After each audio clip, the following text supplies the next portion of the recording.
السلام علیکم ورحمۃ اللہ وبرکاتہ۔ اعوذ باللہ من الشیطان الرجیم، بسم اللہ الرحمن الرحیم۔ رب اشرح لی صدری ویسر لی امری واحلل عقدۃ من لسانی یفقہوا قولی۔ یہ قرآن اللہ کا کلام ہے جو زمین و آسمان کا خالق اور مالک ہے۔ یوں تو اللہ کے ہم پر بہت احسانات ہیں، ہم جتنا اس کا شکر ادا کریں کم ہے۔ کیا آپ جانتے ہیں اللہ کا ہم پر سب سے بڑا احسان کیا ہے؟ ہمارے نبی صلی اللہ علیہ وسلم نے فرمایا، اس کائنات میں اللہ کا سب سے بڑا احسان اور بڑا انعام یہ ہے کہ اس نے انسان کو اپنا کلام قرآن مجید عطا کیا۔ قرآن وہ نعمت ہے، اگر ہم اس سے جڑیں تو ہماری آخرت اور دنیا دونوں سدھر جاتی ہے، سنور جاتی ہے۔ ہمارے پاس وہ نسخہ موجود ہے جو دنیا اور آخرت کی کامیابی کی ضمانت دیتا ہے، لیکن ہم اس کی عظمت سے ناواقف ہیں۔ ہماری مثال اس نادان فقیر کی سی ہے جس کے پاس ہیرا موجود ہے لیکن اس کو کانچ کا ٹکڑا سمجھ کر دوسروں سے بھیک مانگتا پھرتا ہے۔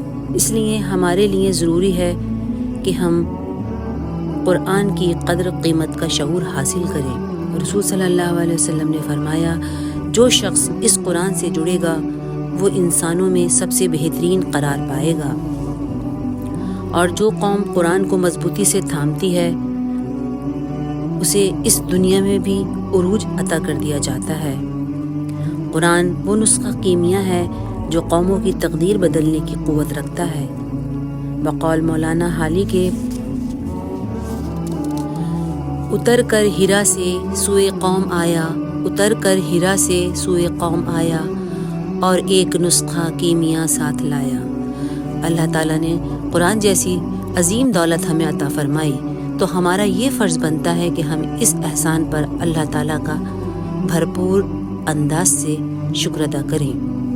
اللہ تعالیٰ کا شکر ہم کس انداز میں ادا کریں اس کو ایک مثال سے سمجھیں کہ اگر ایک سعادت مند لڑکے کو اس کے والدین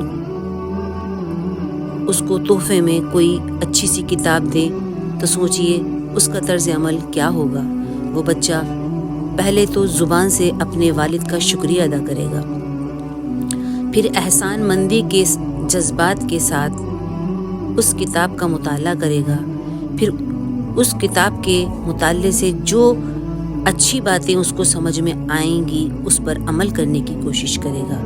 اسی طرح کا طرز عمل ہمارا قرآن کے ساتھ بھی ہونا چاہیے، یعنی ہمارا فرض یہ ہے کہ ہم اس قرآن پر ایمان لائیں، اس کی تلاوت کریں، اس کو سمجھیں، اس پر غور و فکر کریں، اس پر عمل کریں اور اس کو دوسروں تک پہنچائیں۔ اگر ہم قرآن مجید کے ان حقوق کو ادا کریں گے تو دنیا اور آخرت کی کامیابیاں ہمارے حصے میں آئیں گی، اور اگر ہم نے ان ذمہ داریوں کو ادا نہیں کیا تو یہی قرآن اللہ کی عدالت میں ہمارے خلاف بطور دلیل پیش ہوگا۔ ایمان کے دو حصے ہوتے ہیں، نمبر 1 زبان سے اقرار کرنا، نمبر 2 دل سے تصدیق کرنا۔